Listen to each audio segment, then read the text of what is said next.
when they work. You don't innovate with it.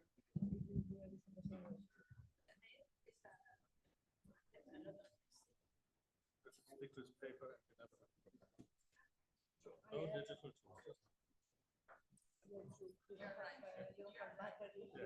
no battery, no synchronization, no hacks, no cybersecurity. that's true.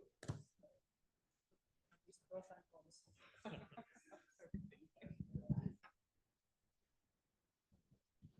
Para que se vea.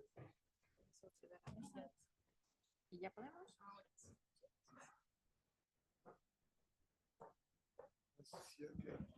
We saw each other before.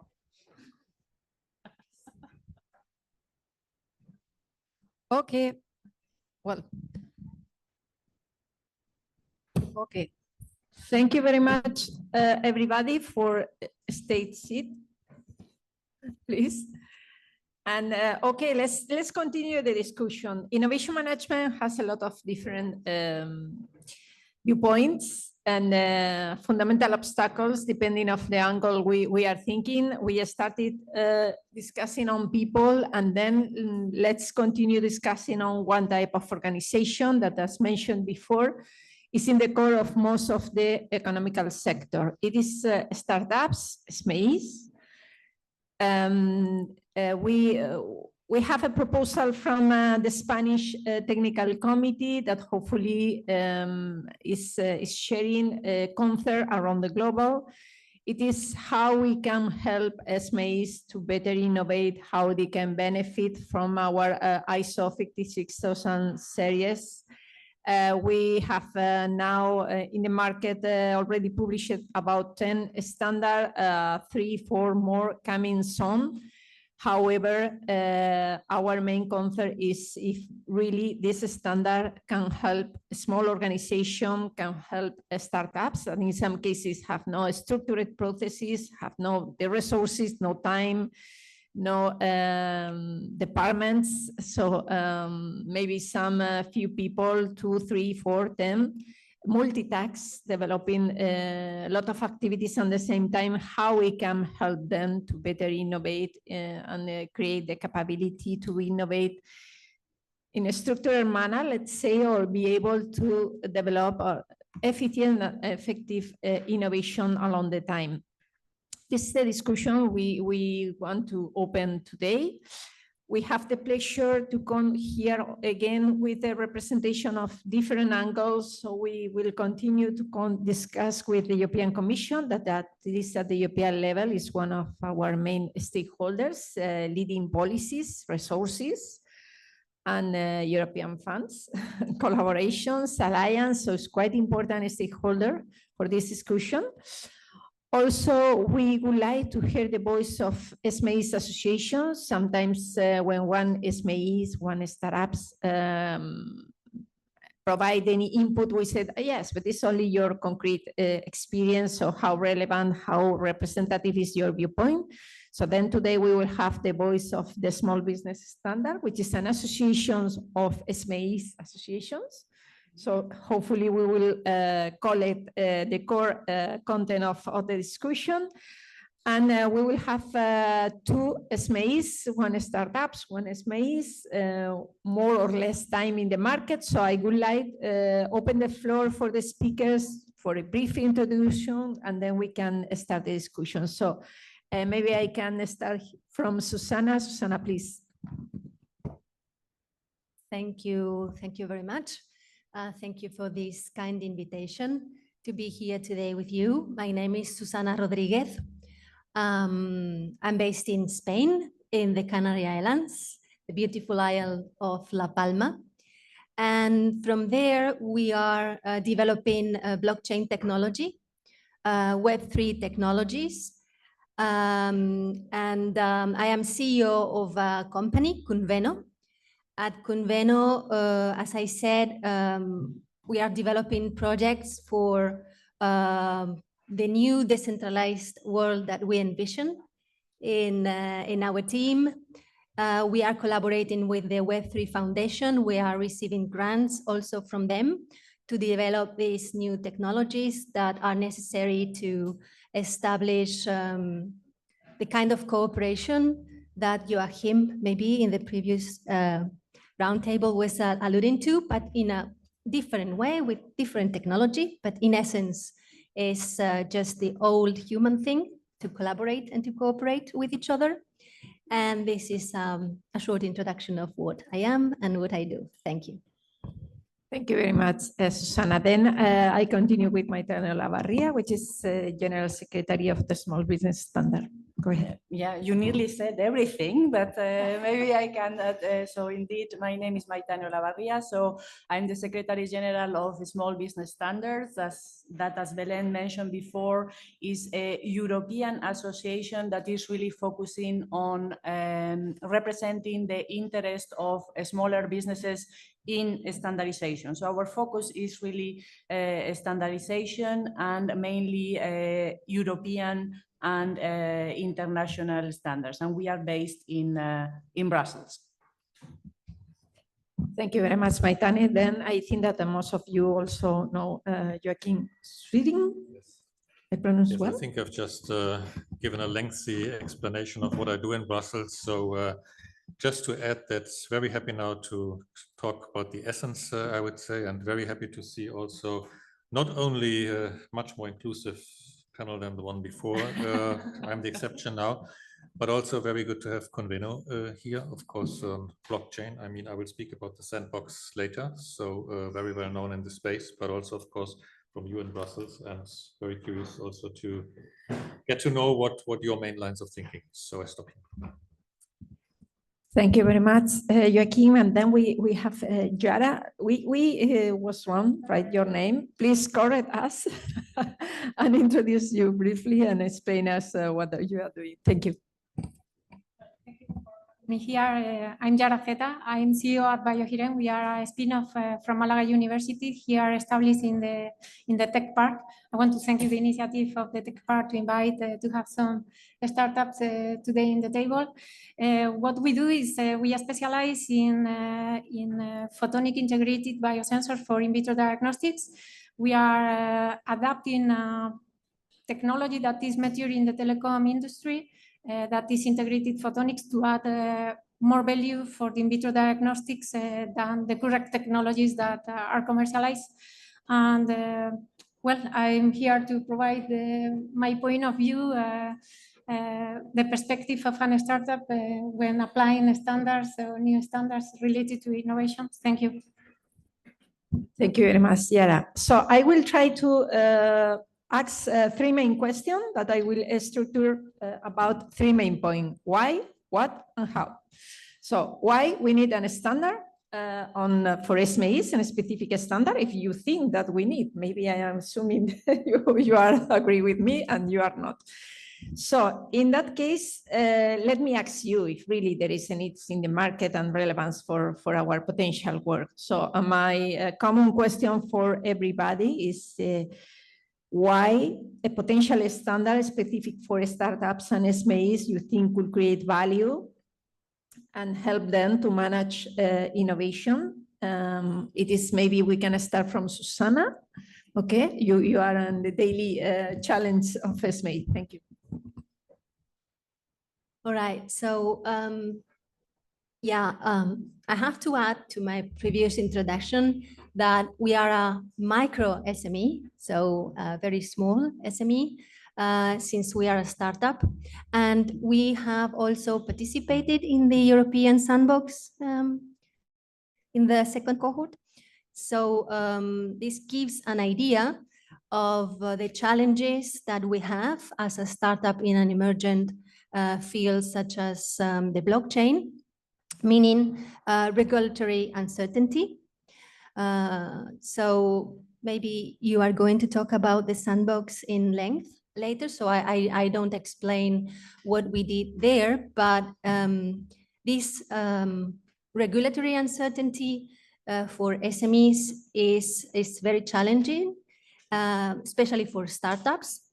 So this would be the main why maybe, or the main challenge or problem that maybe standardization could solve to approach also the regulatory or the legal wrapper of certain new forms of collaboration, such as we are experimenting with Web3 technologies. Because this regulatory uncertainty, I think it slows down the innovation that we try to do in emerging spaces such as Web3 and blockchain technology, and also to bridge the gap between visionary ideas such as new structures that we envision for the future, both in collaboration terms, but also as a new organizational aspect of society, not only economical, but both embracing economy and society. So to bridge this gap between these visionary ideas that SMEs and startups have and the operational execution that we must implement in a day-to-day, in a daily basis when we operate in these new markets that we envision to open for the future. So this decentralized technology that we are trying to develop and to implement is not mature enough to cover all aspects of the new challenges that we see that standardization could help.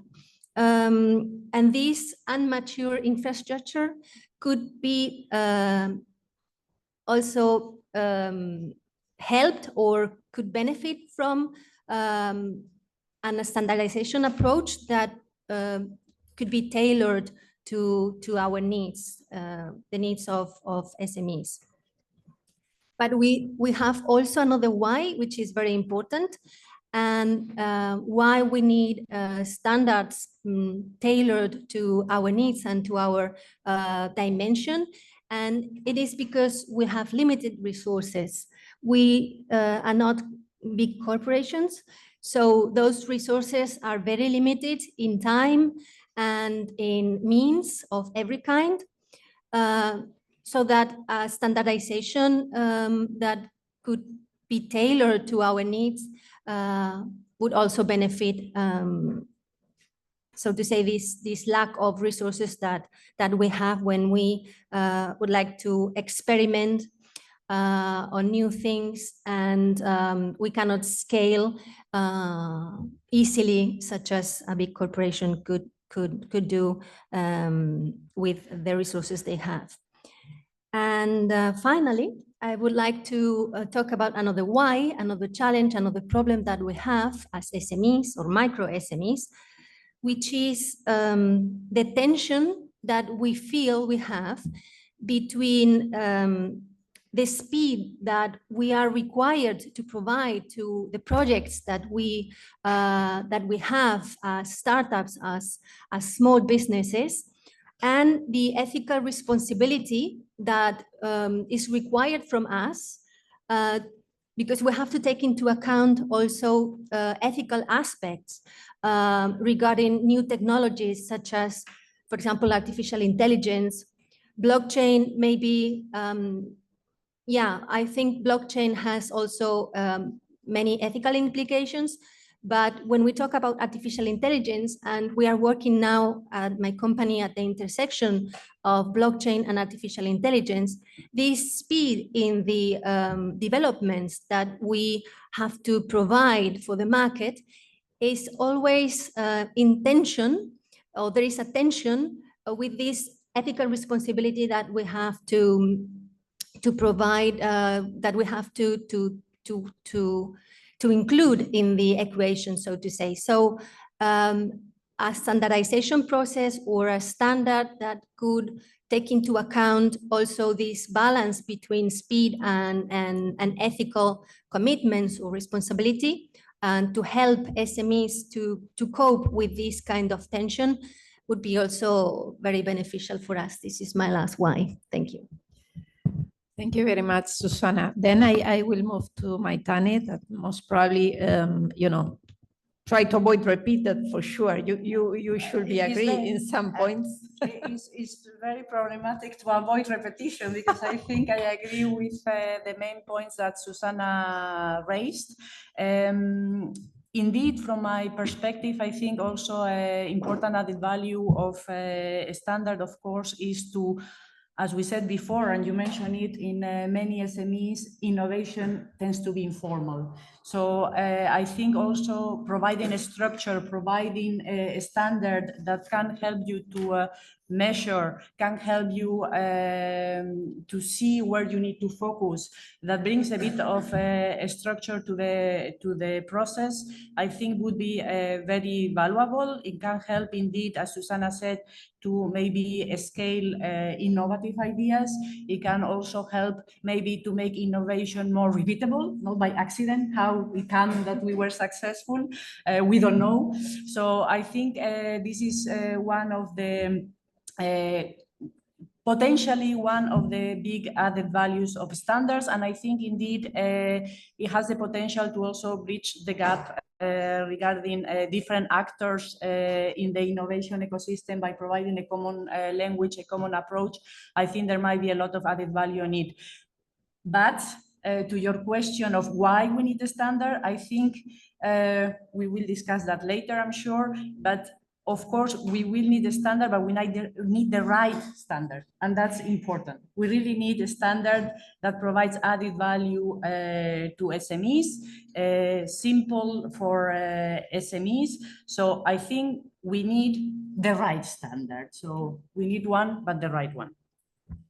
Thank you very much, Maitane. So for sure, Joaquin has a lot of experience. So you mentioned before that there is several initiatives, repetitive ideas the whole time. So how is possible we have no the solution at this time? And what is the why in your view? Yes, I can be quite short now because I give two examples. Number one, the sandbox. We talked in the previous panel about dialogue and interaction between the public and private sector. Now I spoke about 250,000 offline cooperatives that usually don't use digital tools, but could make a lot of benefit from that. For example, there's a French cooperative that regularly applies for a loan at the same bank. It has 500 members, and every time they have to present paper copies of 500 passports for compliance reasons. The same discussion I had with them 15 years ago, I had the discussion now. So the potential for digital tools is immense. This is a very simple example of things that could work immediately, but when we look in, for example, digital cooperatives, DAOs, decentralized autonomous organizations, these are enabled by technology that in principle exist under the radar. They will exist and operate regardless of whether the public sector wants it or not. But they could use a legal wrapper, which doesn't exist at the moment, to legitimize their business. So we have in our European blockchain regulatory sandbox, we had DAOs in the past, and now in the new cohort that starts, we have 3. And what we do is we take a second best option, like the statute of the European cooperative, and we go word by word through that and see if it is applicable to digital cooperatives. So what does management means in terms of decentralized structures? Who is liable if you can't pin that to one individual person, but the whole collective is liable? 1,000 questions like this. This requires clarification. This requires standardization. Ideally, we would have then the right standards. I must say, working 25 years in the public sector, we never get the right standard. I have a lot of companies that come to me to say that in order to avoid cost, and that is the big why, is we need rules to avoid costs which result from bureaucracy and uncertainty. So better to have some rule which is pretty good than have a rule that is absolutely perfect. The second example, which is a tiny, tiny example, and I could go on virtually talking until next week about these examples. Take the MiCA regulation, the Market and Crypto Assets Regulation. It has thousands of pages of what we call level 2 standards, regulatory technical standards in any way that fill this regulation with life. One of them is that blockchain operators, crypto operators are, and I'm not going into details, obliged to be able to measure the energy consumption of their networks. We do not have one country in Europe We don't have one country in Europe that has an established methodology that has been green-lighted by a public body on how to do that. And what the regulator did is a whole questionnaire on questions you have to answer. I ran through practical things in one example and know how complicated that is. And therefore, a whole new number of intermediaries have popped up that tell the company, okay, we take away your legal uncertainty, pay us 30,000 euro. Measuring something where you don't have any guarantee that it is compliant because, as said, the public sector has not done that. And we have thousands of these examples. So whatever you do, whatever you actually manage in terms of doing a standard that reduces a little bit of this uncertainty has an immense positive effect on those companies involved in there, because it helps set a narrative and create a momentum where you can show that it can be done this way. This is really about filling abstract ideas with life that have immediately a massive effect on reducing bureaucracy and costs for small and medium-sized enterprises. Thank you very much, Joachim. Very, very relevant. And also I like the topic on measure the energy consumption on MiCA regulation. And the last but not least, Yara, maybe very difficult for you because we introduced some key topics, but for sure you will add something new. Please. Yeah, sure. First, I want to share with you my view about innovation. For us, as a startup company working in deep tech, innovation has to reach its purpose to be innovation. If not, it is a very good idea, but it is not innovation. So for us, in our project, it's such an innovative project that we have to persuade silicon photonic manufacturers, the foundries that manufacture the chips, to adapt for new applications in the medical field. So for us, innovation is in the very core of the idea of the creation of our company. For us, what is more difficult, normally the challenge, as you may know, is we are always running out of time, out of money, and well, we have a lot of problems to consolidate teams, especially during the development phase. You have a lot of engineers working and scientists working in the project, and it's not people that they are highly qualified, but they are not familiar with the application of standards. You have to persuade them or educate them of the convenience of applying a standard in the company. This is something we are facing today because we are applying a new, the standard that is required to commercializing IVD devices in Europe. And so for sure, to have some support in the training, to have more people qualified for applying standards in startups from a flexible point of view will be very helpful for us. And also what I think the standard is, the purpose or what could be useful and standard in a startup, it can be because it could de-risk the project. European investor doesn't like risk. And it's something that for us is always very difficult to persuade them that we are in the right path to the commercialization. 90% of the startup, as you may know, doesn't reach the market. They fail to reach the market, mostly because they cannot, they struggle during the development process of the first prototype or product, or also because they cannot validate the product market fit. I think the standard could help to introduce more certainty in these processes. Maybe also that in an indirect way could also provide some good arguments for investors to be more confident when they invest in startups. Thank you. Thank you very much, Yara. Yes, you highlight some of the main obstacles, but also the main key success factors any startups should manage in order successful develop innovation. We are expert on innovation management, and we emphasize in our family of standard that one thing is innovation, that is a goal, the output, the outcome, and another thing is the process in where we are managing innovation. So it is innovation management, the core of our family of standard. You mentioned, Maitane, that we need the right standard, but the right standard depends on the stage you are. And it's not the same right for the same situation. So let me only provide you a definition. Okay, we define our core of our family of standard on innovation management system. An innovation management system is defined as a structured set of processes, tools, policies, and practice that an organization applies to effectively manage its innovation activities. So we are mentioning here a structured set of processes, tools, and policies. So then we can go in detail on what.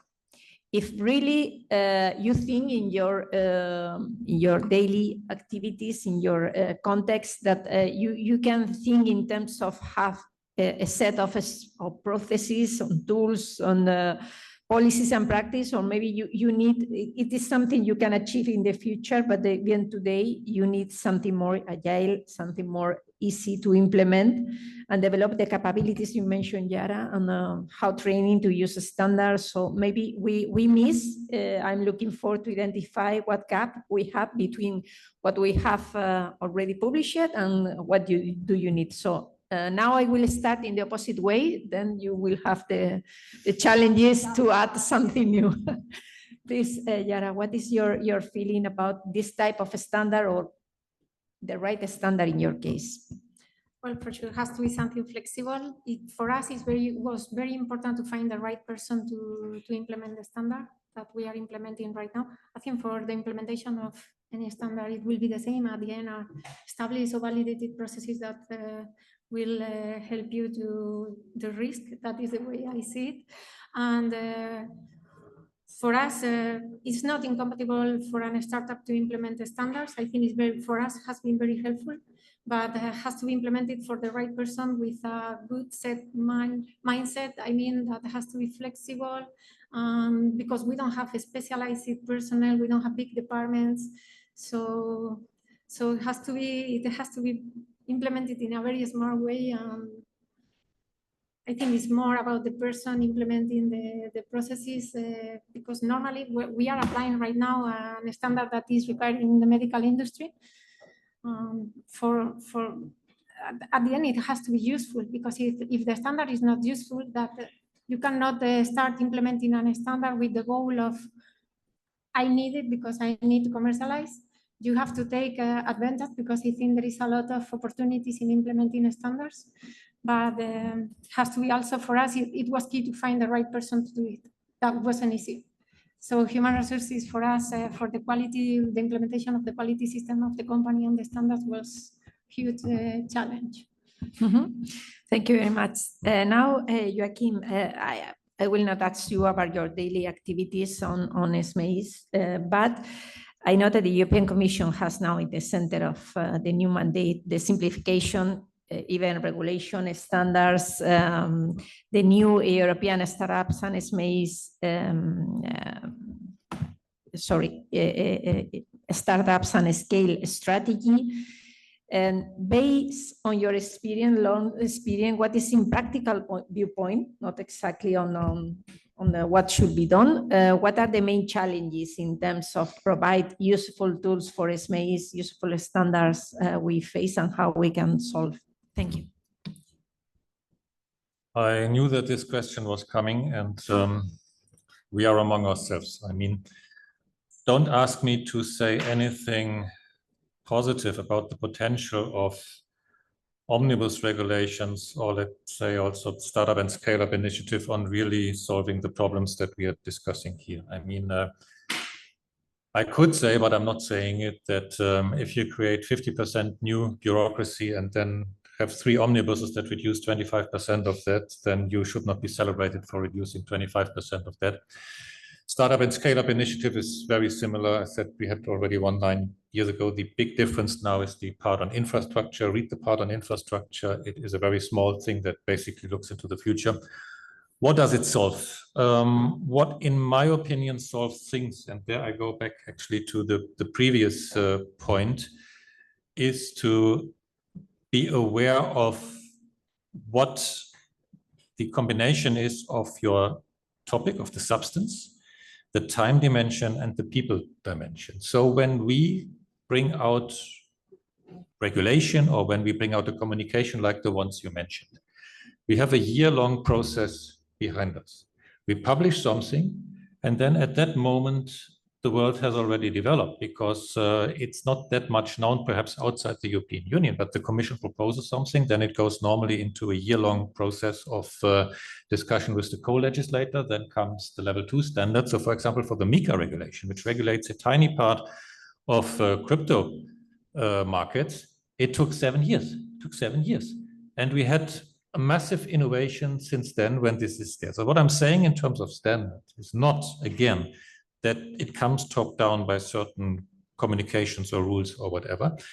But in my opinion, you need to think more about the dynamic nature of what a standard is. And that also applies here. If you come together to agree on a standard, you face, and you know that much better than I do, tons of challenges on being inclusive enough to really have the correct input, making yourself known through communicating good examples, best practice examples, things like that, but also facing market realities that have moved on the moment that you've published something. So we are, or I am, experimenting with solutions in different contexts. For example, when I look at the unresolved, and there are hundreds of them, interpretation questions on the MiCA regulation, I've engaged with a series of private companies and also public entities over the last 1.5 years on a series of roundtable, and we will create a sort of wiki, open access wiki document, where basically we put all our questions and answers into some document, and it is for everyone to comment on. This is basically open source, this is public.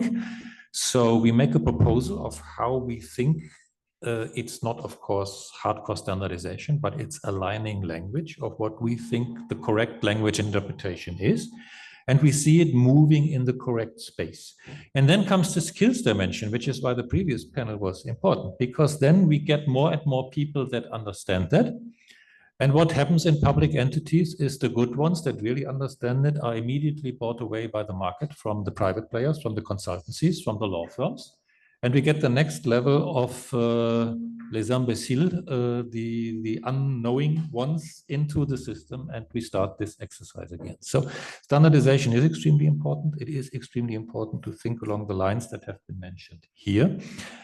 But standardization also needs to find new ways to have a sort of what I would call a meta structure of an innovation system approach, even to standards that are on innovation systems, because you are never in a process that you pinpoint something finally on a real point of time, but it is more the how you do that, the flow, the process, the follow-up on these things, etc., that are the main things. And this is very granular work, but it is also, if you do it correctly, through networks, through platforms, through the dissemination of best practices, in my opinion, the only way how it can work. Thank you very much, Joachim. Now, Maitane, you have a new angle on this area. You are a true expert on innovation. You work around standardization bodies for a long time. Yes, not on innovation, but on standardization. Well, yeah. But also you attend several discussions on innovation management system in Brussels with SBS. So what is your feeling, your advice, and what you could highlight as do and don'ts? Do's and don'ts. Okay, so I think what was said so far is very relevant. When I was mentioning the right standard, I didn't mean the perfect standard that never exists. But what I mean with the right standard is really a standard that, as you say, also needs to be flexible and scalable, because as you said, first of all, SMEs are very diverse. You have SMEs working in high-tech areas, but you also have construction SMEs that probably also have potential for innovation. I think it's important we consider all this. So the standard needs to be flexible enough, and not just a bureaucratic exercise just to tick a box and say, I comply. This won't help SMEs. SMEs really need something practical. And if I move to the do's and don'ts, so I think do first think about the majority. Who are the majority of SMEs? The majority of SMEs are micro enterprises. are really smaller businesses of less than 10 people. So that's what you need to have in mind if you are going to develop a standard that is really useful for SMEs. So that would be my first do. So it needs to be something that is adapted to the budget and the constraints of really smaller businesses, and that don't need external consultants to help them to implement, because that's, I think, a big trap of standards. You create a beautiful standard on quality management system, environmental management systems, and they are too complicated actually for SMEs to implement them on their own. So SMEs need something that they can use straight away without the help of externals. And of course, the challenge you mentioned is true. Finding right people that are able, maybe for the skills part in general, able to work with the standards and understand them. But I think that's an important element. Another element that I would mention is that it needs to include examples, step-by-step guidance, or really be very practical. And regarding the don'ts, after more than 20 years working in standardization, something that I would really advise to avoid is having a standard that refers to 10 other standards. It's maybe I'm being, but that happens very often, and that is not really helpful for SMEs, because it adds complexity, it adds cost as well, because we know ISO standards, you need to buy them. So this is something that is not really useful for companies. So it needs to be as self-contained as possible. So that would be my other, that will be more on the don'ts. And I think I would like to just finish by repeating something that was said before by you, but also by the other speakers. SMEs normally have a small amount of people, multitasking. So the innovation function is very, I think, is very weird to find an innovation function that is separate from everything else. So normally something that you have on top on someone else. So I think this also is something that needs to be considered when you develop the standard. For an SME, it's not an, extra function, is something on top of something else's responsibilities. Yeah, I agree with you. Maybe that there is not core activities and innovation activity. No. Everything is innovation to adapt to compete with key players. Then last, what do you think in this regard? What should be useful in your case? Thank you. Just to build on what the previous speakers have already said, my do's would be keep it flexible, as the colleague was saying, but not only flexible to find the people or the person most adequate or most prepared to help apply the standard, but flexible also in terms of letting the businesses to prioritize ideas and to allocate resources flexibly and not in a very rigid framework, and also learn from experimentation, which in the case of startups and small businesses is, I think, fundamental. And also another do in line of keep it flexible is keep it modular to different growth stages and different industries or verticals or kinds of innovation.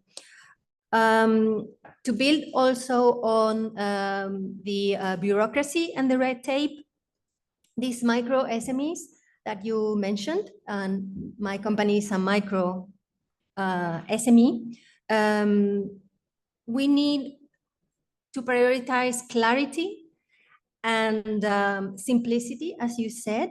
Otherwise, we get lost on the sea of standards that there are now in the ecosystem. So embed agility and experimentation for quick validation of projects, of ideas, for iteration and pivoting. Pivoting is also very important for a startup, for an SME.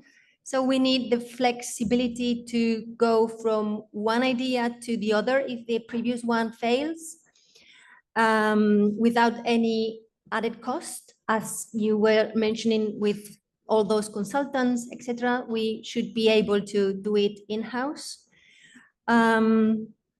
And then feedback loops and knowledge capture for us is also very important. I don't know how it could be embedded in a standard, but this learning from experimentation is what we do in an SME, in a micro SME like my company. And for the don'ts, I would mention that the standard should acknowledge the constraints that we have. So don't copy corporate models to apply them to us, because this is very hard on us and we cannot cope with it. And also I would say don't over engineer metrics, because KPIs are very difficult to first to think of and then to apply to your ideas and your projects. And yes, I would finish mentioning another don't that is crucial, I think, for SMEs, and it's don't silo innovation, meaning a standard that could integrate and not separate different kinds of innovation would be, I think, essential for SMEs.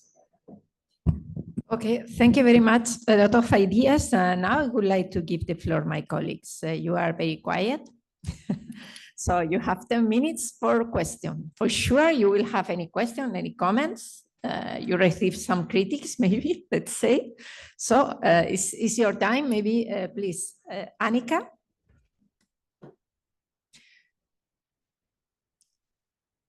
Thank you. So we heard that a majority of the SMEs are micro organizational, micro SMEs. So who do you see will pay for the standard?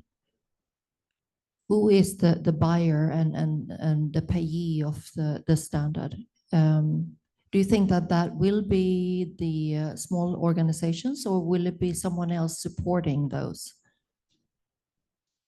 Do you mean in general or for one specific standard for SMEs? So as an ISO standard is bought, the question is who will be the actual, the person, organization that will actually pay for the standard? Is it the SME, or will it be someone, in institution or government organization, someone else? How do you see, who are the customer? I can reply to that if you want, Belen. Please go. One of the work we do in SBS, in small business standards, is indeed try to help companies access, and we work with national standards bodies. Many national standards bodies have a specific price for SMEs in order to help them access standards at a better condition, let's say. Now, for me, I think with the standards, and I tell you that from experience from my members, SMEs are willing to pay for standards as long as they bring added value. So I think if you have a good standard, and many of our members pay standards, sometimes they also do it through associations and they get bundles or special prices. I think it needs to bring really added value. So that's what I also was trying to say. If you want to bring, if you have a good standard that brings added value for SMEs, it will be bought, but it really needs to be thought, taking into account all the considerations that we mentioned before. Otherwise, there will be a standard debt that is there, that is not bought, is that is not used. So I think, so there are many ways in which we can help SMEs to access standards and that the price doesn't become really an obstacle. But I think the main point is ensuring that this really provides added value. It's a cost benefit at the end for SMEs. So if you get added value, you are willing to pay for it. Thank you very much. I think that we have more questions. Please go ahead. Can you hear me? Yes, we are here. So Maitan and Joaquin said about the standards for SMEs. There are three kinds of. One is a born to flip, to sell fast. One is a born to endure, to maintain its competitiveness over the years. And the other one is a born to lead. For which one do you need to have a standard? We didn't hear well your question. Sorry. Like this? Oh my goodness. Big difference. Okay, three kind of startups: born to flip, quickly sell, born to endure over the time, and born to lead. For which one of these kinds do you really want a standard? And the question is both for Joachim and for Maitane. Because there are different kind of standard, different kind of management, different ambitions. Yeah, think for a second. Because I will think give for a a second. think for a second. Yeah, because I never think. No, sorry. Classifications are important, and I think you're absolutely right. Now, I can only speak for my domain because I'm not daily involved in standardization topics, obviously, because I do a lot of things. But at the end of the day, what we see a lot on the market in my function is de facto standardization. There was an event in the European Parliament last year on quantum computing, and they were all terribly stressed, and I loved it because of their wholly centralized structures, especially for defense and data silos, etc., on what that would mean if suddenly all these quantum computers break through and break open encryption and get access to the data, which you can pretty easily avoid through distributed systems. To my knowledge, the only systems that are in place already for many years that have been working around these is decentralized solutions building on the Ethereum ecosystem, which basically is Ethereum, as you know, has taken the lead. Everyone thinks that crypto has started with Bitcoin, which in a way it did, but Bitcoin is of course something completely different than using smart contracts and the whole infrastructure for, let's say, all the coin issuance, etc., that we see. So basically, Ethereum has set a de facto standard, and now it spills over to other areas of the economy. Is that good or bad? I'm not going into normative judgment. From a public perspective, of course, we could argue that it is problematic because I would say 95% of people that are now in the space and are building different solutions are now building on certain token standards that Ethereum is being built, and it has its merit for that. Did anyone need a standard for that? I would say at least no one needed a standardization committee or a technical body for that, because this is been developed in some Reddit or other decentralized spaces where basically everyone is around there.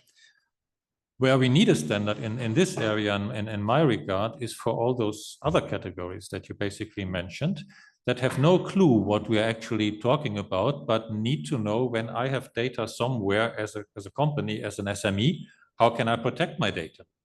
And we all know that it's basically impossible to really protect your data fully. We do regular exercises at the European Commission. And the last exercise, more than 50% of our esteemed colleagues, 30,000 colleagues, so more than 15,000 clicked on the wrong button again. This is what always happens.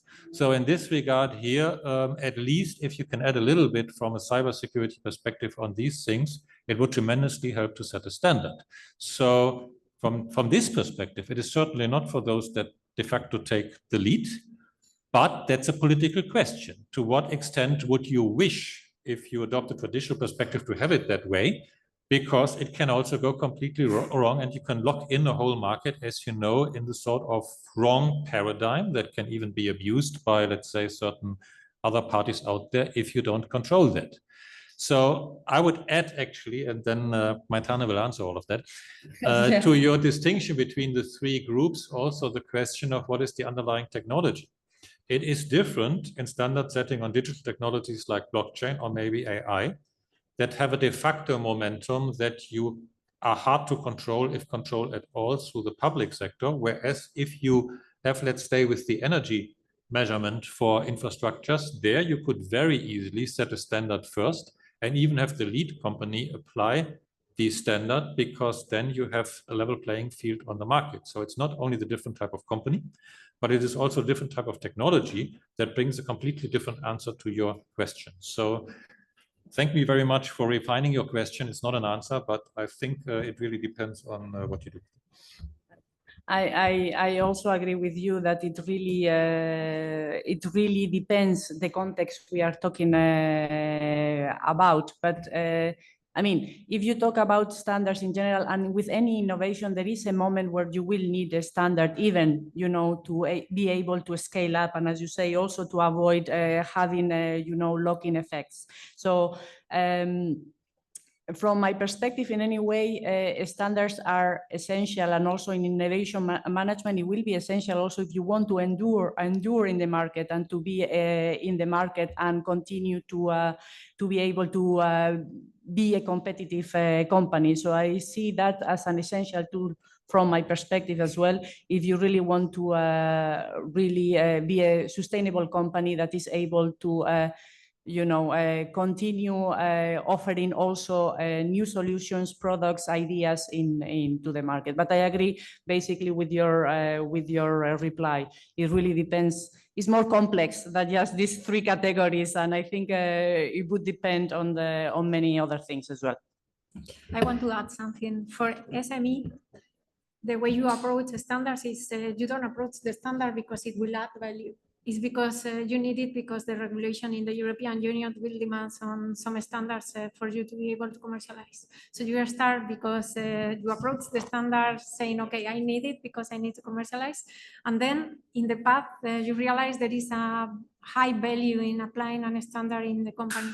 But the way, at least the SMEs I know approach the standardization inside the organization is that first is because you need it. Later, you find the real value of applying the standard. I don't know if that. Yes. Yeah, just to add something very specific to the question that you raised. I think the standards are not made for those who leave, for sure, but I think the standard should be made for those who are born to flip in order to endure. And I would make an example, because Joachim was talking about quantum computing and distributed technology that is the only one that is going to be able to resist this decryption that quantum technology is going to provide. And as you know, Joachim, and maybe some of you too, there are some types of consensus in different networks, energy that is consumed because of the consensus that are more energy intensive or less. But also all this technology has different types of architecture that is flipping all the time. So, for example, in the Polkadot ecosystem, not Ethereum, but another one which is less well known, and I conclude. Now they are talking about not only a change of consensus from proof of work to proof of stake, but they are making the jump to another type of architecture with a relay chain and parachains that is going to change everything. So how do we provide standards for something that is always changing with development? If I may, I would like to highlight that we are on innovation management, so we are not on technology at this stage. We are speaking about management, okay? So management by people, you know, leading processes, do the best with the resources, could be, you know, more or less, but this is the point of this discussion. So maybe, Andrew, you can add something. Yes, I was just going to highlight I thought it was a very interesting reflection about, and it refers to a challenge that we're faced with continuously as we're developing standards, is being inclusive enough to get the right inputs and perspectives, but faced with market realities, that things have moved on by the time that the document is published. As soon as the document is published, it's out of date, yeah? And I'd be really interested to hear some thoughts on, for the SME, ways in which you feel that the standards can be developed to ensure that, I mean, it's going to happen, but to minimize the risk of that happening. Thank you very much, Andrew. You highlight a quite important point. It is the time of SMEs and the time of standards. Yeah. And in fact, actually, so I just wanted to add, I think it's becoming, because there's a lot of discussion within ISO and the standards world, our standard, what's the future for standards? How are they going to be relevant in 10 years time in a world that where technology is evolving so quickly and the world is full of so much complexity and so on. But I think also, as has been pointed out to us, there are certain prevailing thoughts and thinking that stand the test of time throughout. And I'm sure the secret is somewhere in there, but I'd be interested to hear some perspectives on that. Okay, so as we have 6 minutes, I will invite first our chair that maybe for sure want to say something very, very quick, no? Okay, then. One more there. Okay, then I will give 1 minute by speaker, so maybe you can conclude and try to reply if possible. We can continue the discussion during the lunch. Please, Yara?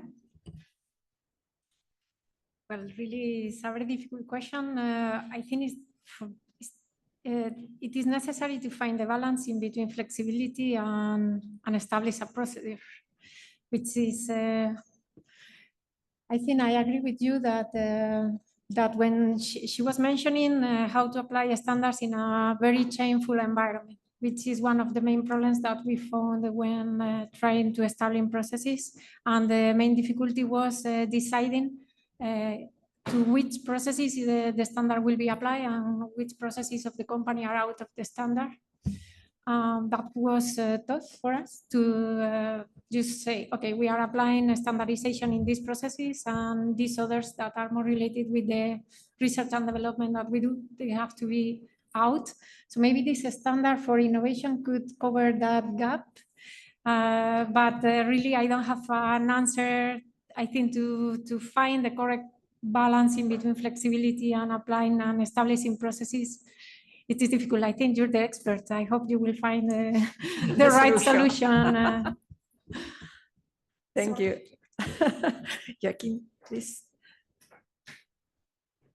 I think the question is spot on, but the answer is not that we ever find a solution to that. I think you will never find a solution to that, because whatever process you have, the moment that you publish something, it will be partly outdated. I am probably the closest thing to regulator here, so I give you the other perspective. What I always advise people and what we actually do, and what I also do in my private life, take your text declaration. I've never filled in a text declaration where I fully understood the questions. So what I always do is basically I write a little letter. I write a little letter that I'm stupid. I'm not writing that the tax officer is probably more stupid than I, but anyway. So to the best of my knowledge, I fill it in, and this is what you get. And I've never received a reply, but I've also never have been subject to any further proceedings. That's the same with the standard. I think what you can expect from a company is to take an effort in being compliant. So you use technology, you Google, you use your AI to get some information. It's not fulfilling your expectations. You do something else. You look at the standard. You say, I'm trying to fulfill that standard. What else can we expect from you? Of course, there is a certain risk that it will not completely do the job. But given what we're all saying here about the time constraints and the knowledge constraints, etc., I think that still a standard is terribly useful, because it is at a certain point in time the best of our effort to put something out. And this is what we do with regulation. This is what we do with MiCA regulation. The good thing about MiCA regulation is actually not that it's a good regulation, it's a terrible regulation, but it is the best bad regulation that we could have ever written, because this is our effort, and the whole world is now discussing it and taking it up because they didn't dare to put something down in the first place.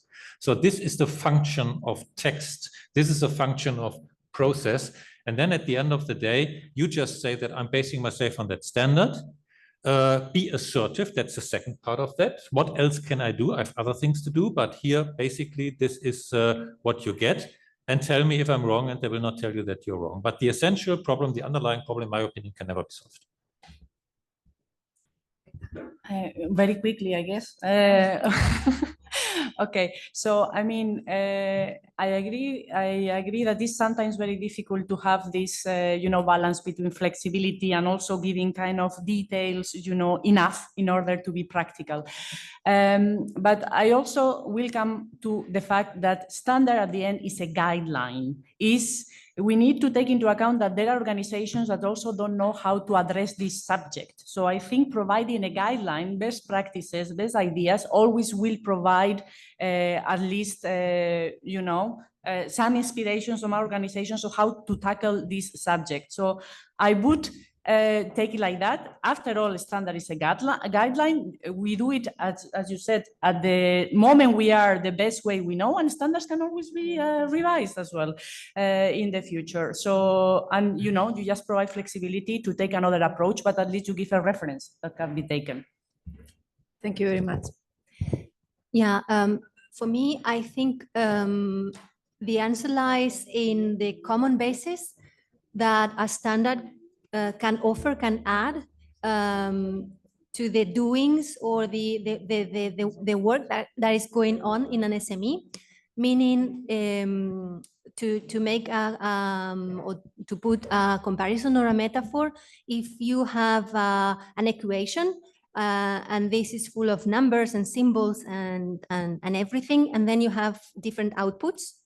So the technology is very accelerated, and you may have different outputs for the technology, different possibilities, but the language is always the same. And the standard could provide for such a basis, a shared language, to understand each other. And then also to de-risk experimentation, because you can devise repeatable processes and organize a little bit your experimentation so that the output may be different, but the language and the experimentation follow some guidelines, as Maitane said. Okay, thank you very much. 1 second only to say that hopefully this standard could create the baseline of knowledge for SMEs can support. You have a question that we can reply in 1 minute? Yeah, I think it's very fast, sure. and it's very aligned with this. We're talking about the innovation here, and we're talking about technology, but I'm going to ask the technology the other way around. How do you think that technology can help to accelerate this development of the standards and the improvement of the standards? I think that there is a very interesting thing, and of course, there's probably it's being explored already on how to accelerate this process, and also the collaboration between the different parties. Yeah, that was my question, if it's been explored, and how do you think that can help?